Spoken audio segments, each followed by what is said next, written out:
Des bergers et bergères égorgés, mutilés, éventrés puis violés sur les chemins de campagne à travers la France, ces crimes atroces ont été perpétrés par l'un des premiers tueurs en série français, Joseph Vacher. Et il a pu être arrêté grâce à l'ingéniosité de cet homme, le juge d'instruction Émile Fourquet. Nous sommes le 19 mai 1894. Eugénie Delhomme, une jeune ouvrière de 21 ans, est retrouvée morte, baignant dans une mare de sang. Cette vision d'effroi n'est que le premier cadavre d'une longue série. Plus de 20 corps seront découverts en 3 ans, la plupart éventrés et mutilés sexuellement. Dans le Var, Louise, une fillette de 13 ans. Dans l'Allier, Marie, qui avait 19 ans. Dans l'Ain, Victor, un berger de 15 ans. En Savoie, une veuve de 58 ans. Et la liste continue. Dans les campagnes françaises, on a peur. Tout le monde redoute de croiser le chemin de celui qu'on appelle le Jacques l'Éventreur du Sud-Ouest. Et il y a bien un homme, croisé à chaque fois non loin des meurtres, qui interpelle la population. Un vagabond au visage fou, avec un œil injecté de sang plus grand que l'autre, portant un petit sac en toile et un bâton.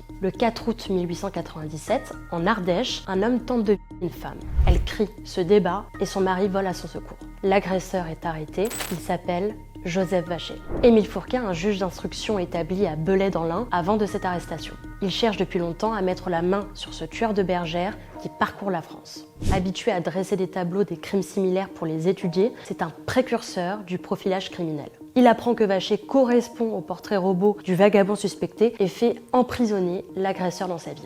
Fourquet est persuadé que l'homme est le tueur qu'il recherche, mais Vacher reste muet. Le juge va alors user d'un stratagème pour le faire parler. Il lui fait croire qu'il écrit un ouvrage sur les vagabonds. Il lui demande alors de raconter ses voyages et les lieux qu'il a visités. Sans se douter du piège, Vacher se livre. Et les régions qu'il cite correspondent aux lieux de chaque crime.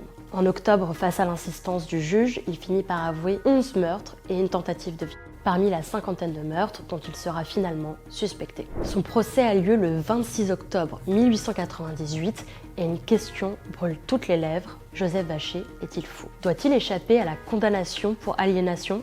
Même si son passé est noir et qu'il semble très perturbé pendant son procès, le tribunal décidera qu'il n'est pas aliéné. Il est condamné à mort et guillotiné le 31 décembre 1898 à Bourg-en-Bresse. Cette triste histoire passera à la postérité en 1976 grâce au film de Bertrand Tavernier, Le juge et l'assassin.